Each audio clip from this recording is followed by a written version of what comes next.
Atenção porque vai começar a aula de Geografia.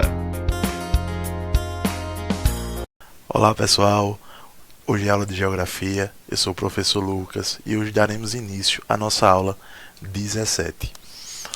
Antes de iniciarmos nossas aulas, vamos começar a correção da atividade 16, que foi a atividade anterior. Na questão 1 da atividade 16, ela fala o seguinte: as alternativas abaixo são compostas por alternativas e formas de preservação e redução do desperdício de água. A questão ela pedia a exceto, a errada. Nesse caso, a resposta seria a alternativa E. Termoelétricas no lugar de hidrelétricas não contribuem para a redução do consumo de água. Na questão 2, ela fala o seguinte: a água constitui um elemento fundamental para o desenvolvimento da vida no nosso planeta.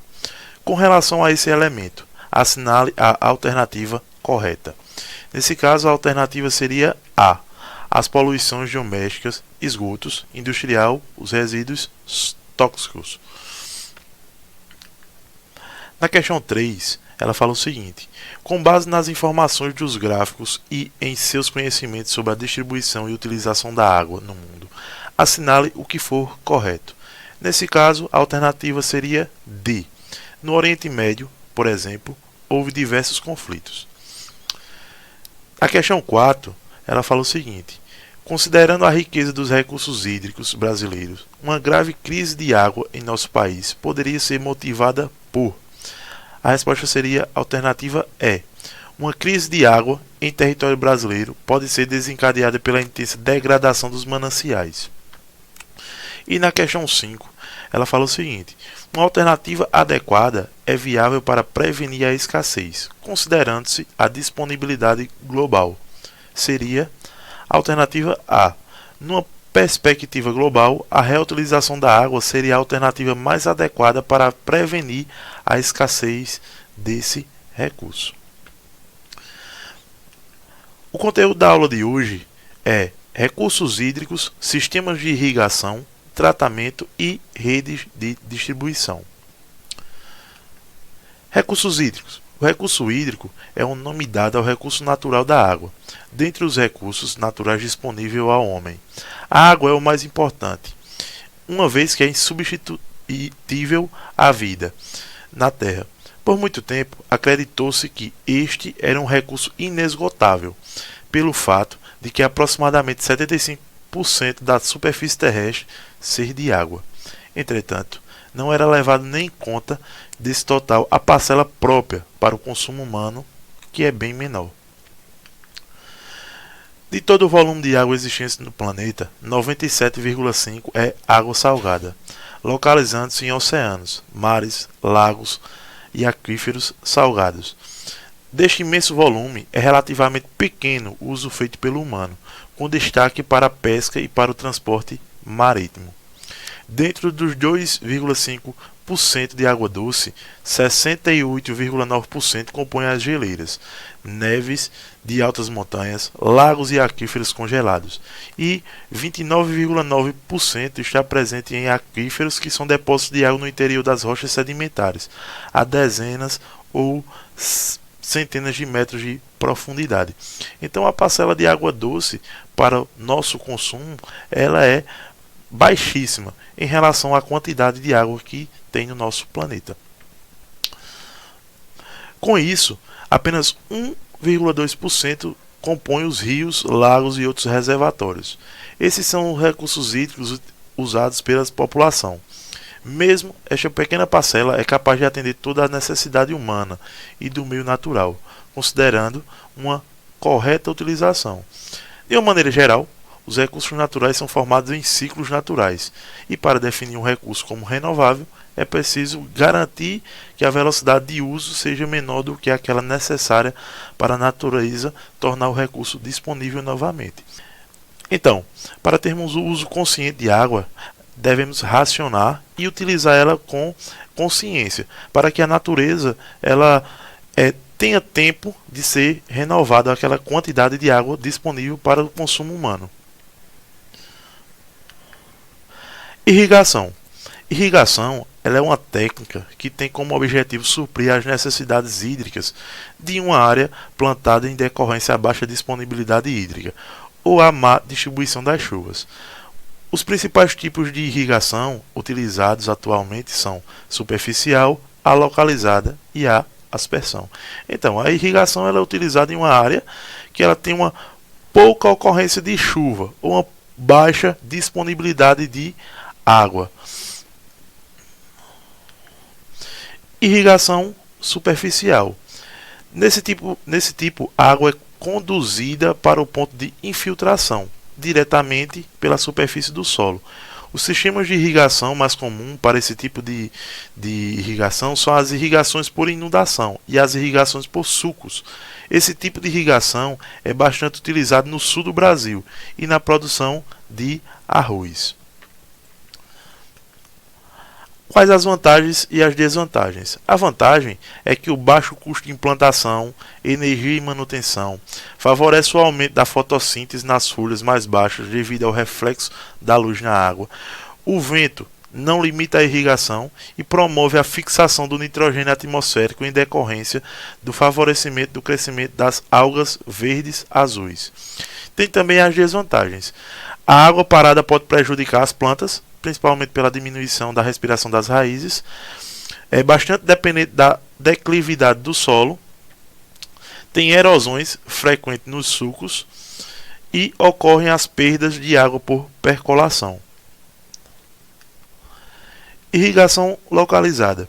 Nesse tipo, a água é aplicada em uma área e ocupa pelas raízes das plantas, formando um círculo molhado ou faixa úmida. Nessa técnica é muito utilizada nos dias atuais, sendo muito aplicada na produção de frutíferas. Os dois sistemas básicos na irrigação localizada são microaspersão e gotejamento. E aqui são uns exemplos de gotejamento.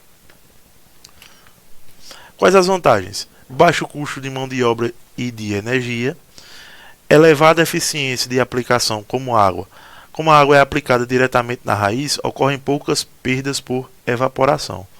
Facilidade e eficiência na aplicação de fertilizantes, como a fertirrigação, grande adaptação aos diferentes tipos de solo, mantém o solo uniforme, úmido e com oxigênio, e o vento e a declividade do terreno não se limita à irrigação.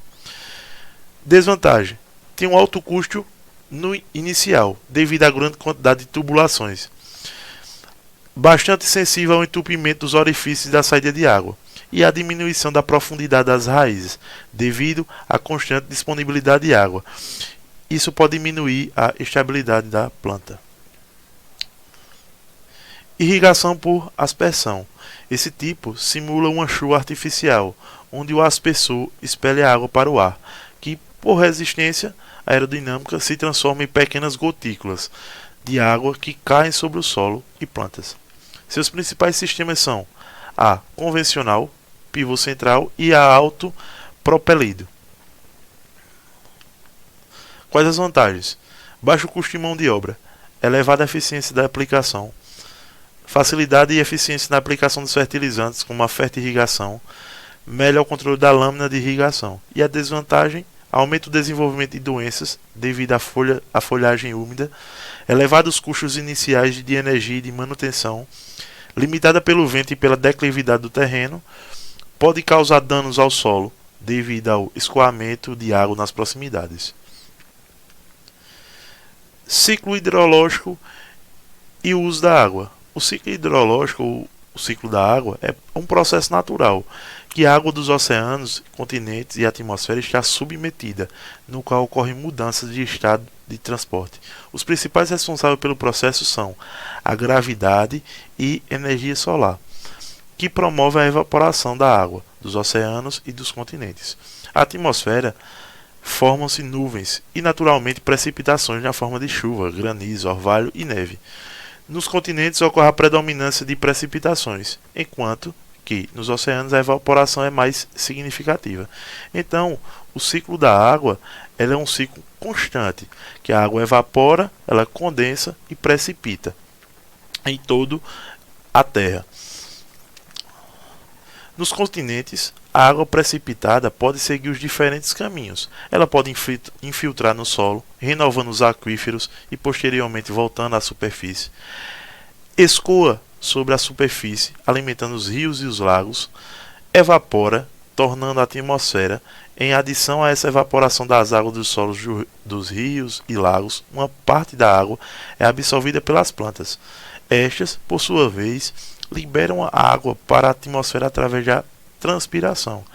Esse conjunto, evaporação mais transpiração, dá-se o nome de evotranspiração. Congela, formando as camadas de gelo que nos cumes de montanhas e geleiras, que, com a ação do calor, podem voltar ao estado líquido e alimentar os rios e os lagos. Então, esses são os diferentes caminhos que a água pode percorrer.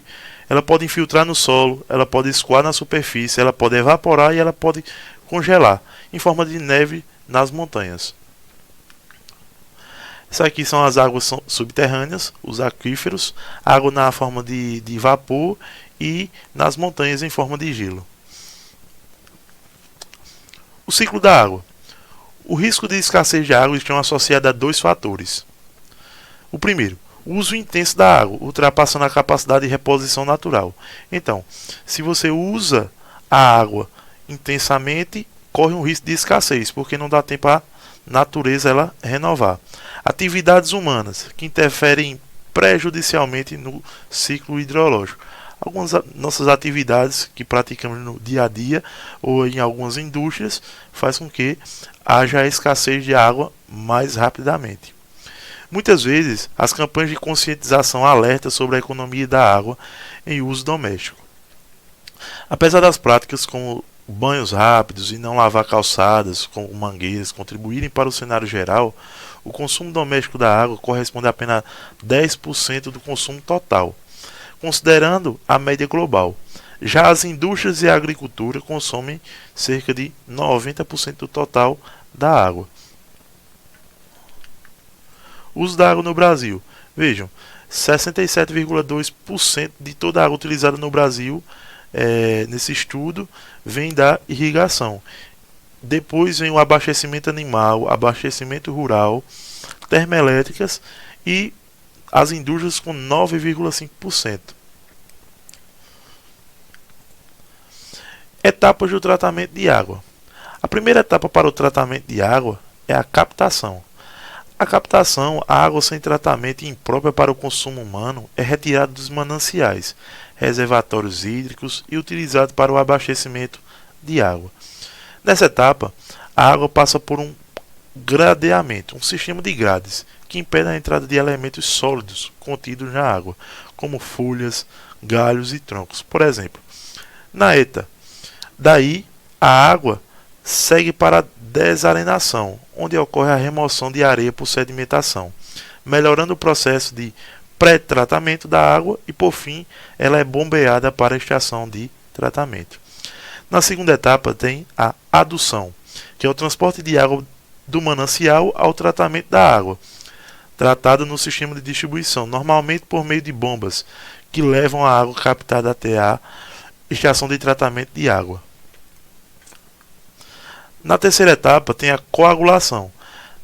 Nessas águas que serão tratadas existem impurezas cujas partículas são pequenas. Elas não se sedimentam, não se depositam no fundo do recipiente, sob a ação da gravidade. Esse produto favorece a união das partículas e impurezas da água, facilitando a remoção na decantação. Esses coagulantes são insolúveis à água e geram íons positivos, que atraem as impurezas carregadas negativamente das águas. A quarta etapa é a floculação. A água é agitada fortemente por cerca de 30 segundos por um agitador mecânico, com a finalidade de aumentar a dispersão do coagulante. Depois o sistema é agitado lentamente, permitindo o contato entre as partículas. Nessa etapa também, na qual a água é submetida à agitação mecânica para as impurezas formarem flocos maiores e mais pesados. A quinta etapa é a decantação. A decantação é basicamente o ato de separar, por meio de gravidade, os sólidos sedimentares que estão contidos em uma solução líquida. Os sólidos sedimentares no fundo do decantador, onde acabam sendo removidos como um lodo, enquanto o efluente livre dos sólidos decanta pelo vertedouro. Na sexta etapa, que é a filtragem, a água decantada é encaminhada às unidades filtrantes, onde é efetuado o processo de filtração. Consiste em passar água através dos filtros, formados por camadas de areia grossa, areia fina, cascalho, pedregulho e carvão, capazes de reter os flocos que passam a ser decantar-se ou em outras impurezas. A sétima etapa é a desinfecção, que é feita através da adição de cloro no líquido antes de sua saída da estação de tratamento. Ela garante que a água fornecida chegue isenta a bactérias e vírus até a casa do consumidor. A água recebe a adição de cloro, flúor e controle do pH.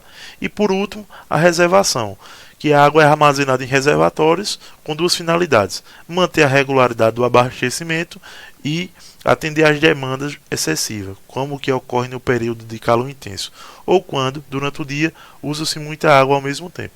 Então a oitava etapa é onde vai acontecer a distribuição para as casas. Então, aqui é a ordem das etapas de distribuição de água, desde o número 1, que é a captação, o número 2 é a adução, o 3 é coagulação, o 4 floculação, o 5º decantação, o 6º a filtragem, o 7º é a desinfecção e o 8º a reservação. Então é isso, pessoal. Muito obrigado a todos e até a próxima.